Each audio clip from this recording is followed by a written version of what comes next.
Hello there, welcome to HFY Sci-Fi Galaxy, where humans face the unknown, outsmart the impossible, and turn every test into victory. So sit back and let the story begin. Nobody noticed the Felshon girl crying until the broth hit the floor. The mess hall on Station Horizon was always loud during evening meal. 300 cadets from 40 different species packed into long metal tables, shouting over each other in a dozen languages while the translators in the ceiling struggled to keep up. Trays clattered. Chairs scraped. Someone from the Barali delegation was singing, which sounded like an engine grinding through wet gravel. Really sat at the far end of the last table, alone, the way she always sat. She was small even for a Felshon. Gray fur, forked thin arms, and a pair of wide dark eyes that never seemed to blink. She held her bowl of nutrient broth close to her chest and ate carefully, trying not to spill, trying not to exist. Point three tables away. Danny Reeves was reading something on his datapad and chewing through a block of protein paste that tasted like cardboard mixed with regret. He did not complain. He had eaten worse. On Callaway Station, where he grew up, you were grateful if the food did not move on its own. Danny was 19. Broad shoulders, short brown hair, calm gray eyes. He was not the biggest cadet in the academy. He was not the loudest. Most species did not even notice him, which was fine.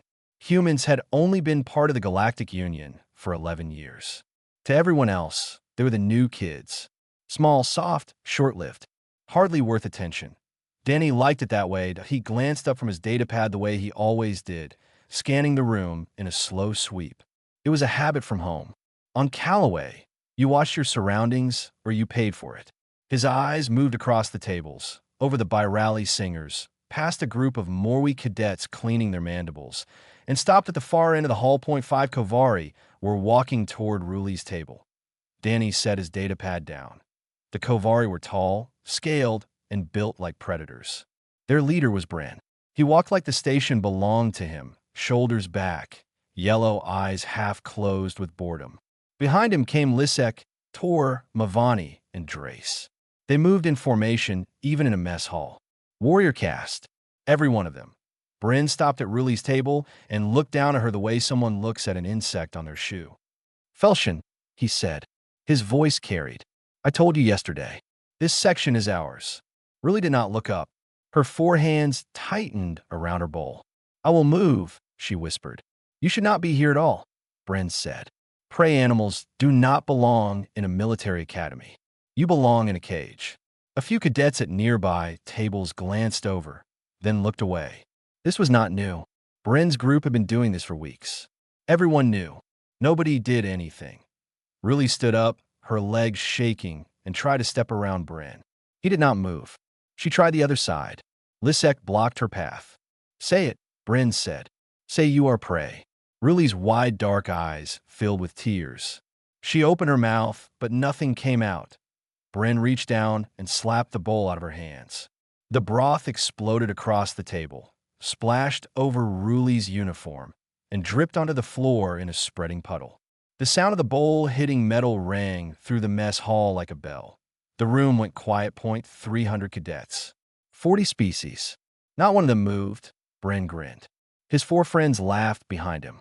Tor shoved Ruli's shoulder and she stumbled, catching herself on the table edge with two of her arms. She was shaking so badly her fur was rippling. A tea table 3. Danny Reeves pushed his tray aside. He stood up. He did not stand up fast.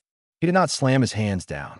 He just rose from his seat the way a mountain rises from the ground. Slow and inevitable and certain. He started walking. Something about the way Danny moved made the cadets between him and Bryn shift out of the way without being asked. They did not know why. There was nothing threatening about him. He was just a human. Average height for his species. No claws, no scales, no venom glands, no natural weapons of any kind. But they moved at a Birali cadet pulled his chair in. Two Morwi stepped sideways. A group of cadets from a species Danny did not recognize simply stood up and relocated to another table entirely. A path opened through the mess hall like water parting around stone. Danny walked through it without slowing down. Bryn was still laughing when he noticed the silence. He turned around and saw the human approaching. His grin widened. "Oh," Bryn said. "The little Deathworlder wants something." Danny stopped 2 feet away from Bryn. He looked up at the Kovari, who was a full head taller than him. His face showed nothing. No anger, no fear, nothing at all. He looked past Bryn at Ruli, who was still trembling by the table, broth dripping from her uniform. Then he looked back at Bryn. "Apologize to her," Danny said. His voice was quiet. Calm. The kind of calm that made the cadets nearest to them take a step back without understanding why. Bryn stared at him. Then he laughed again, louder this time, and looked at his friends as if Danny had just told the funniest joke in the galaxy. "Did this human just give me an order?" Bryn said. Danny did not blink. He did not move. He stood perfectly still with his hands at his sides and his gray eyes locked on Bryn like targeting sensors. "Apologize," Danny said again. Now, Bryn had never been afraid of anything in his life. He came from the warrior caste of the Kovari Empire. He had been trained to fight since before he could walk. He had killed his first combat drone at age 6. He had broken bones in sparring matches and laughed about it afterward when a human cadet, a member of a species that had barely figured out space travel a generation ago, told him to apologize. Bryn did what came naturally. He shoved Danny in the chest with both hands. Danny did not move. Bryn blinked. He had put real force behind that shove, enough to send most cadets stumbling backward. The human had absorbed it like a wall absorbs rain. His boots had not shifted. His balance had not changed. His expression had not flickered. "What?" Bryn muttered that he shoved harder. Both hands, full strength, claws digging into the fabric of Danny's uniform. Danny stood exactly where he was. His gray eyes had not left Bryn's face. "Apologize to her," Danny said for the third time, in the same quiet voice, as if Bryn had not just tried to move him with the full strength of a Kovari warrior. The mess hall was completely silent now. 300 cadets were watching. Nobody was eating. Nobody was breathing loudly. Even the Birali had stopped singing. Bryn felt something he had never felt before. A cold sensation at the base of his skull. A whisper in his brain that said this was wrong, that this small, soft creature should not be standing like this, should not be looking at him like this, should not be this still, that he ignored it. Bryn swung his right fist at Danny's head. It was a fast strike, the kind that had dropped more weak cadets twice his size in sparring matches. Danny caught the fist. His hand closed around Bryn's scaled knuckles and stopped the punch dead. Not deflected, not redirected. Stopped. Like hitting a clamp made of iron. Bryn's yellow eyes went wide. Danny twisted. One smooth motion. Bryn's wrist bent at an angle it was not designed to bend, and Bryn's body followed, because the alternative was a shattered joint. He hit the floor on one knee, gasping. Lisek lunged from the right. Danny released Bryn and turned. He caught Lisek's arm at the elbow, pulled him forward, and drove his palm into the inside of the wrist. Something cracked. Lisek screamed and dropped, clutching his hand. Tor came from behind. Danny sidestepped without looking, hooked his foot behind Tor's ankle, and shoved him in the chest. Tor went backward, hit the edge of the table, and collapsed. His head bounced off the metal bench, and he went limp. 3 seconds. 3 Kovari down. Mavani charged with both fists raised. Danny stepped inside her guard, too close for her to swing, and drove a single precise strike into the soft spot below her chest plate. It was not a hard punch. It did not need to be. Mavani folded in half, all the air leaving her lungs at once, and crumpled to the floor, making a sound like a broken engine. Drace, the last one standing, froze. He looked at his 4 friends on the ground. He looked at Danny, who was not even breathing hard. He raised his fists, but they were shaking. Danny walked toward him. Drace swung wildly. Danny ducked under it, grabbed Drace by the collar and belt, and threw him sideways into a table.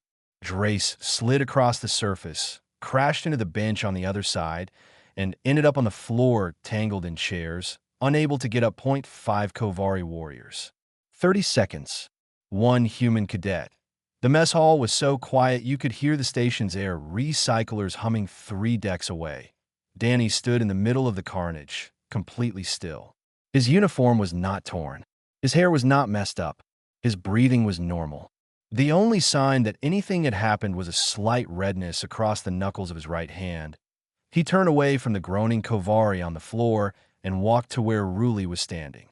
She had pressed herself against the wall, all four arms wrapped around her body.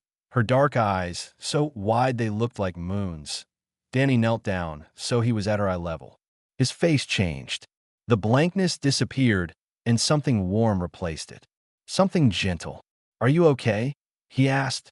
Ruli stared at him. Her mouth opened and closed. A small sound came out that might have been a word in Felsian, but the translator did not catch it. "Your uniform," Danny said. "The broth. Do you have a spare? I can ask supply to send one to your quarters." Ruli managed to nod. "Okay," Danny said. "Good." He stood up, pulled a cloth napkin from the nearest table, and handed it to her so she could wipe the broth from her fur. She took it with trembling hands. Behind them, Bren was trying to get up. His right shoulder was hanging at a wrong angle. Dislocated.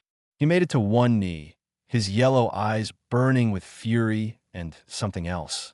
Something he did not have a word for. A siren split the air. Red lights pulsed along the ceiling. Security was coming. Danny did not run. He did not hide. He straightened his uniform, stood at attention, and waited. Sergeant Gaddis burst through the mess hall doors like a storm with legs. 8 feet tall, armored in black chitin, mandibles clicking with rage. His compound eyes swept the scene. 5 Kovari on the ground. 1 human standing. A small Felsian clutching a napkin. "What?" Gaddis hissed, his voice like knives scraping glass. "Happened here?" Danny looked straight ahead. Spine straight. Hands at his sides. "I defended a fellow cadet, Sergeant," he said. Gaddis looked at the 5 broken Kovari. He looked at Danny. His mandibles clicked faster. "You," Gaddis said, "are finished." The disciplinary chamber was cold and gray and shaped like a courtroom that had given up trying. A long metal table sat at the front where 3 senior officers formed the review board. Bright white lights buzzed overhead. There were no windows. Stations did not have windows in rooms where careers went to die. Danny stood at attention in the center of the room. His hands were behind his back. His face was blank. He had not said a word since Sergeant Gaddis had marched him here. Gaddis stood to the side, his massive insectoid frame casting a shadow across half the chamber. His mandibles had not stopped clicking since the mess hall. He was furious, not because 5 cadets were injured, because a human had done it. "Cadet Reeves," said the board chairperson, a tall Pelari woman with silver skin and 6 eyes. "You are accused of unprovoked assault on 5 fellow cadets resulting in serious injuries, including a dislocated shoulder, a fractured wrist, a concussion, and multiple contusions. How do you respond?" Danny looked straight ahead. "I defended a fellow cadet, ma'am." "That is not what happened," Gaddis interrupted, stepping forward. His voice filled the chamber like the sound of something breaking. "I have trained Kovari cadets for 12 years.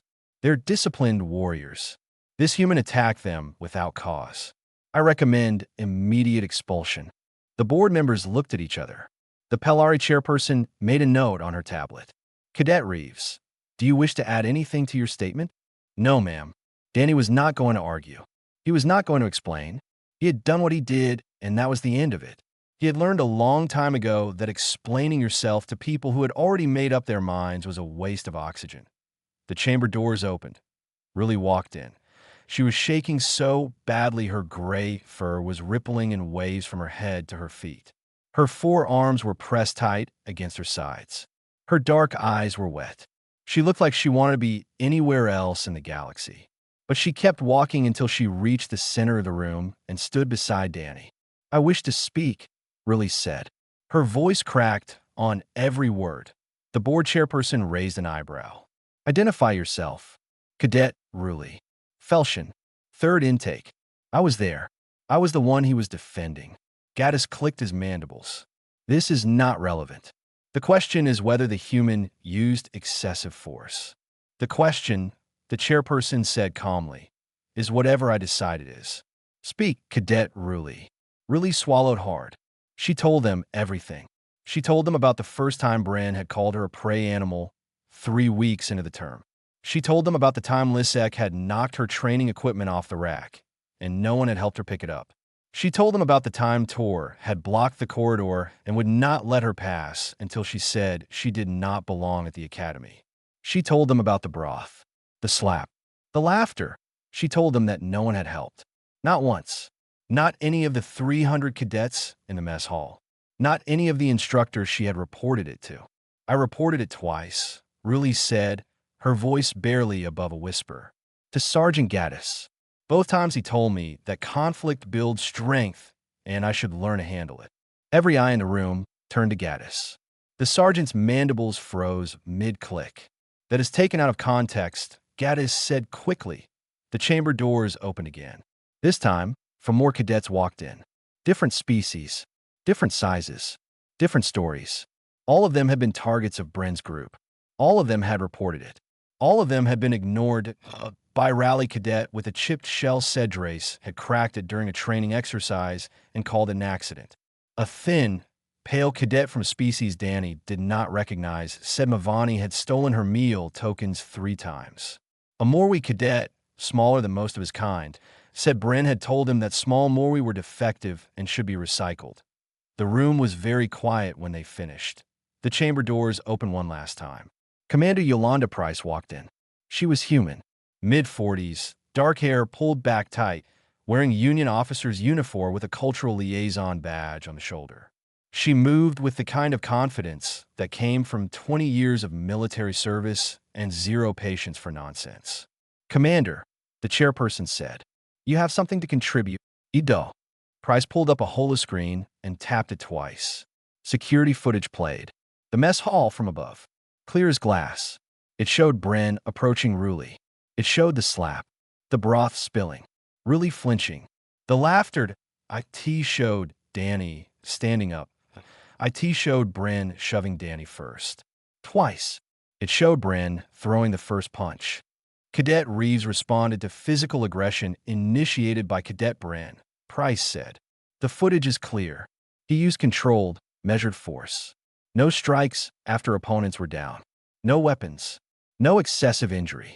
She looked at Gaddis. The footage also shows that this was not the first incident.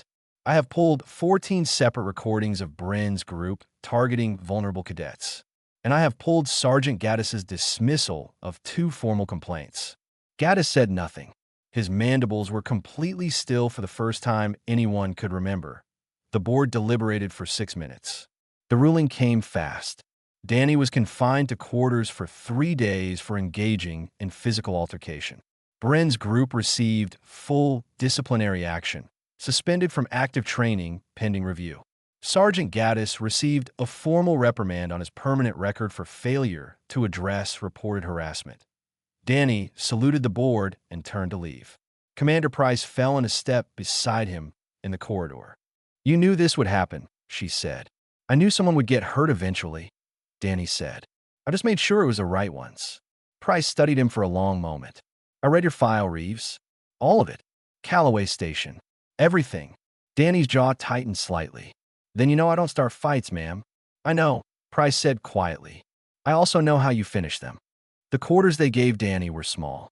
A bunk, a desk, a screen on the wall that only played Union educational broadcasts, and a washroom the size of a closet. The door locked from the outside. 3 days. No training. No mess hall. No contact except with approved personnel.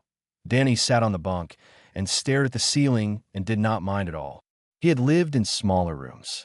He had lived in worse that on the other side of the station, Commander Yolanda Price sat in her office with Danny's personnel file open on 3 separate screens. She had read it before. She was reading it again because the more she read it, the more it explained and the less comfortable it made her feel.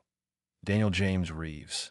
Born on Callaway Station, a mining outpost in the Kepler Fringe, the rough edge of human-controlled space where corporate law ended and survival law began. Father killed in a shaft collapse when Danny was 4. Mother died of radiation sickness 8 months later. Raised by his older sister, Meg Reeves, who was 14 at the time and became his legal guardian by default because there was nobody else. Price scrolled through the early records. Callaway Station had no police, no courts, no government except the mining company, which cared about her output and nothing else. Children either grew up fast or they did not grow up. Danny had his first fight at age 7. A boy 2 years older had tried to take Meg's water ration. Danny had broken the boy's nose with a can of protein paste. Meg had taught him after that. Not formal training, survival fighting, how to use his weight, how to find the weak spot, how to end a fight fast so nobody had time to pull a weapon.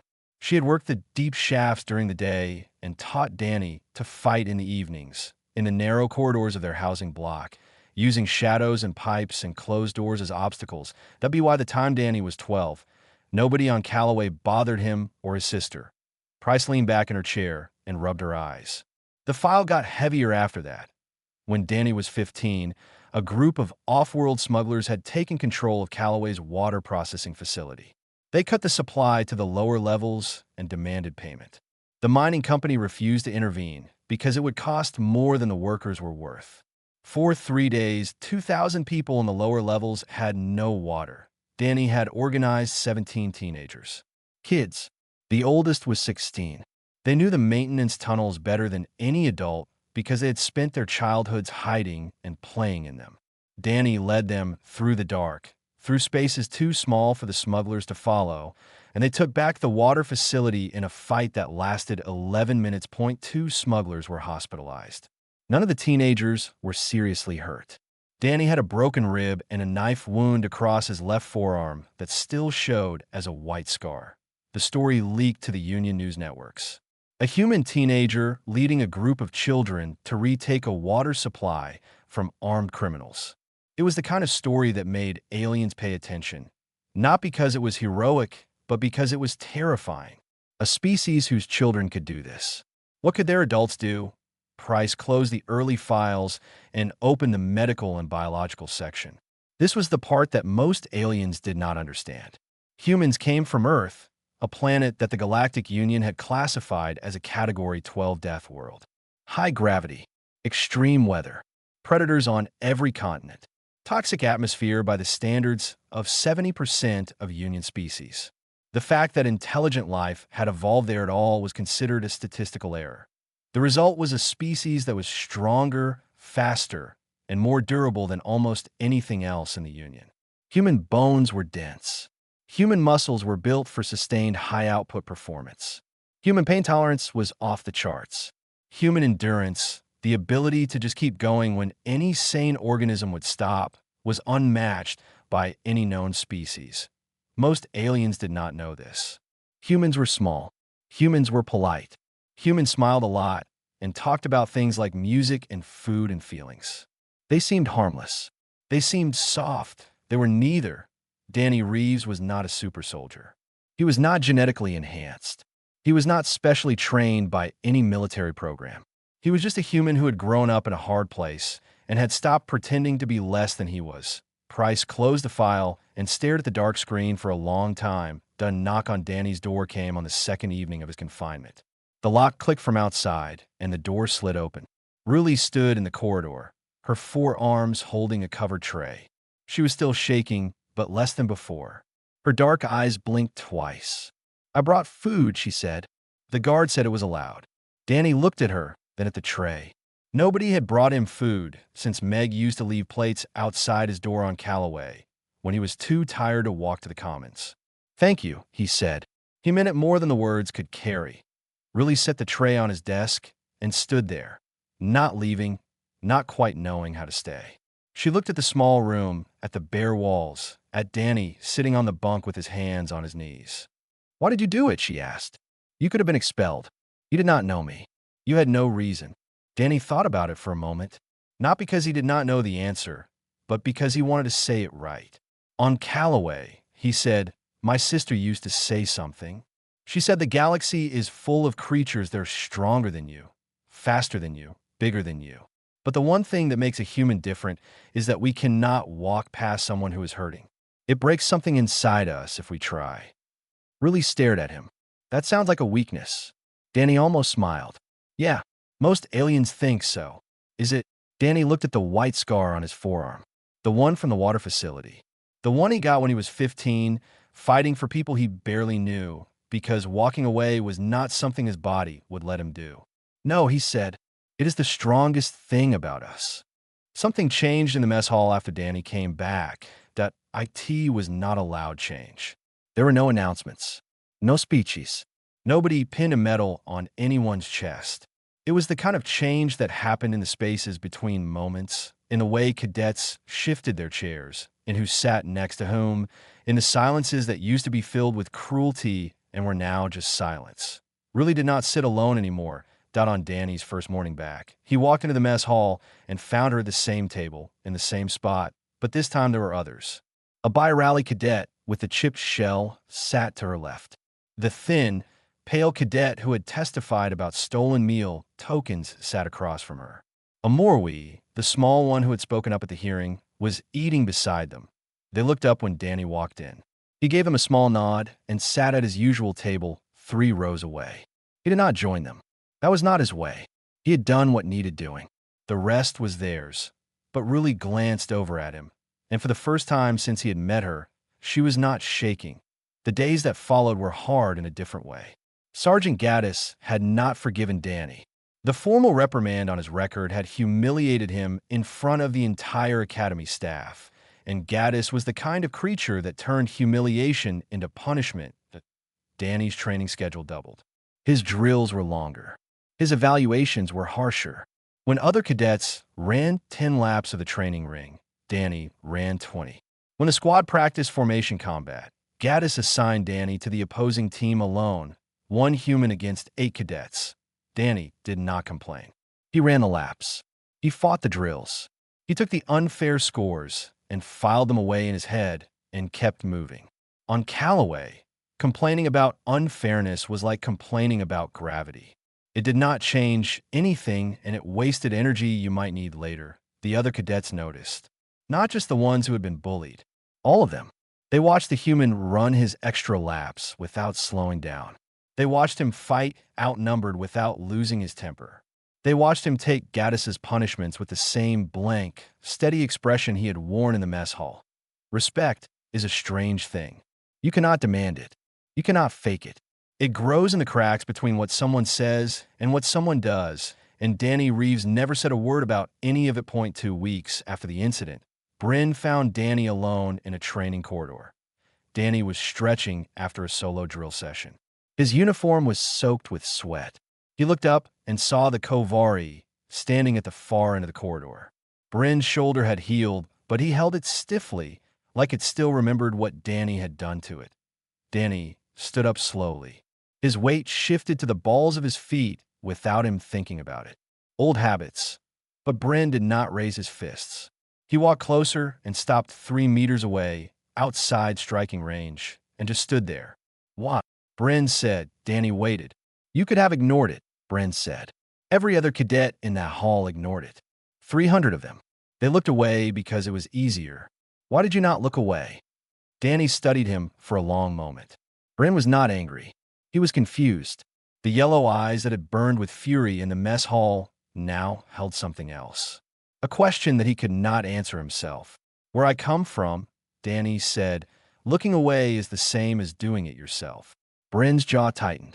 That is not how it works. The strong take. The weak endure. That is the natural order. It is how the Kovari have survived for 10,000 years. And how many people did you lose along the way? Danny asked. How many of your own kind got thrown away because someone decided they were weak? Bryn did not answer.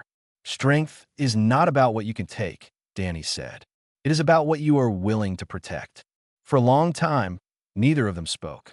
The corridor hummed with the distant vibration of the station's engines. Somewhere far away, a group of cadets was laughing. Bryn turned and walked away without a word. He did not apologize, but he did not swing either.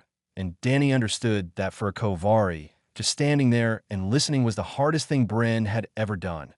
Commander Price called Gaddis into her office 3 days later. Danny did not know about the meeting, but the results were immediate. His training schedule returned to normal. His evaluations were reviewed and corrected. Gaddis did not speak to Danny directly for the rest of the term on a quiet night cycle. Danny sat alone on the observation deck. It was the only place on the station where you could see outside. A long wall of transparent alloy looked out into open space. Stars distant and cold and endless. Danny did not often come here. Stars made him think about Calloway, about Meg, about all the people in the lower levels who had fought for their own water with nothing but teenagers and determination. He wondered if Meg was proud of him. He wondered if she even knew where he was. Footsteps behind him. Light ones, for feet barely touching the floor. Really sat down beside him on the bench. She did not speak at first. She just looked at the stars with her wide, dark eyes and breathed. "I have never had someone stand up for me," she said finally. "Not once in my life. On my homeworld, Felshans who cannot defend themselves are left behind. It is our way." Danny looked at her. "Bad way." Really almost laughed. It came out as a small huff through her nose. "Yes, it is." They sat in silence for a while. Two cadets from two worlds that could not be more different. A girl who had been taught that weakness meant abandonment. A boy who had been taught that protecting the weak was the whole point. "Everyone deserves it," Danny said quietly. "At least once. Someone standing up for them." Really looked at him. Her dark eyes reflected the stars. "Thank you," she said. Danny nodded once and went back to watching the stars. The graduation trials were supposed to be simple. Get in. Complete the objective. Get out. Nobody was supposed to get hurt. 3 months had passed since the mess hall. The academy had settled into a new rhythm. Danny trained. Really trained. Bryn trained. The station turned and the stars outside did not care about any of them. For the final trial, cadets were assigned to mixed-species squads and dropped into a combat simulation inside the station's lower training complex. For levels of corridors, obstacles, and holographic enemies. Score points by eliminating targets and reaching the extraction zone. The whole thing was controlled by the Academy's training AI, and it was supposed to be perfectly safe. Danny's squad assignment was not an accident. Commander Price had arranged it personally. Squad 7 consisted of Danny as team leader, Ruli, two small species cadets named Finn and Daska, and Bryn. Bryn had stared at the assignment board for a full minute when he saw it. Then he looked across the staging area at Danny. Danny looked back. Neither of them said a word. They entered the training complex at 0600. The corridors were dark, lit only by dim red strips along the floor. Holographic targets appeared around corners and doorways behind barriers. Danny moved the squad in formation. Ruli and the two smaller cadets in the center. Bryn on the left flank. Danny on point. They cleared the first 2 levels without trouble. Danny's commands were short and clear. Move. Hold. Cover left. Push forward. Bryn followed them without hesitation, and if that surprised anyone, nobody mentioned it. On the 3rd level, something went wrong. IT started with a sound. A deep metallic groan from somewhere below the floor, followed by a vibration that ran through the walls. The holographic targets flickered and disappeared. The red floor lights went out. For 3 seconds, the squad stood in complete darkness. Then the lights came back, but they were white now, not red. And the alarm that started screaming was not the training alarm. It was the station's emergency alert. That is not part of the simulation. Ruli whispered that a panel on the wall exploded outward. Not a hologram. Real metal. Real sparks. Real heat. Something in the training complex's ordnance system had malfunctioned. The blank rounds had been replaced by a live ammunition feed from a maintenance error that nobody had caught, and the automated turrets on level 3 were waking up with real bullets in their chambers. Danny processed this in about 2 seconds. He did not panic. He did not freeze. His brain switched from training mode to survival mode with the ease of someone who had done it many times before. Against the wall, he ordered. Now, the squad pressed against the corridor wall as the first turret activated 20 meters ahead. It swiveled, scanned, and opened fire. Real rounds punched into the opposite wall and sent chunks of metal spinning through the air. "Finn, Daska really moved back to the alcove behind us," Danny said. His voice was calm, completely calm. "Bryn with me." Bryn looked at Danny. 3 months ago, he would have argued. 3 months ago, he would have shoved past the human and done things his own way. But 3 months ago, he had not yet learned what Danny already knew, that strength was not about proving yourself. It was about keeping people alive. "Copy," Bryn said. Danny moved forward, staying low, using the corridor's structural supports as cover. Bryn followed on the opposite side. 2 more turrets activated ahead. Danny studied their rotation patterns for 5 seconds, then sprinted across the corridor during the gap. A round clipped the wall behind him, close enough to feel the heat. He reached the turret's blind spot and ripped the access panel off with his bare hands. The metal cut his palm, but he did not notice. He yanked the power cable, and the turret went dead. Bryn took out the second one. He used his claws to pry open the casing and crush the targeting sensor. For the first time, Danny saw Bryn fight for something other than himself, and he was good at it. They pushed through level 3 together, clearing turrets one by one. Behind them, Ruli guided Finn and Daska through the cleared sections. She was scared. Her fur was flat against her body, and her 4 hands were trembling. But she kept moving, kept the others moving, kept counting the steps between safe points. On the last corridor before the emergency exit, a turret activated that they had not seen. It was mounted on the ceiling, hidden behind a maintenance hatch, and it spun toward Ruli and the smaller cadets. Bryn moved without thinking. He threw himself sideways, putting his body between the turret and Ruli. The burst hit his back armor and sent him crashing into the wall. He hit hard and slid to the floor. Danny was already there. He leaped, grabbed the ceiling turret with both hands, and tore it from its mount. The metal screamed. Bolts snapped. The turret came free, and Danny slammed it into the ground with enough force to crack the floor plating. Silence. The emergency teams arrived 4 minutes later. They found Squad 7 in the corridor. Finn and Daska were unharmed. Ruli was unharmed. Bryn had heavy bruising across his back, but no serious injury. Danny had a piece of shrapnel embedded in his right arm. He had not mentioned IT.I in the medical bay. They sat in a row on examination tables. Nobody spoke for a long time. A medic pulled the shrapnel from Danny's arm, and he did not flinch. Ruli watched with her dark eyes, and then, without asking, took over the bandaging. Her 4 hands moved quickly and gently, wrapping the wound with a precision that surprised the medic. Bryn sat on the next table, holding an ice pack to his back. He looked at Danny. Then he straightened up, raised his right fist to his left shoulder, and held it there. It was the Kovari warrior salute, given only between equals, given only to those who had earned it through combat. In 10,000 years of Kovari history, it had never been offered to a non-Kovari. Danny looked at Bryn for a moment, then nodded once at in the observation room above the medical bay. Commander Price watched through the glass.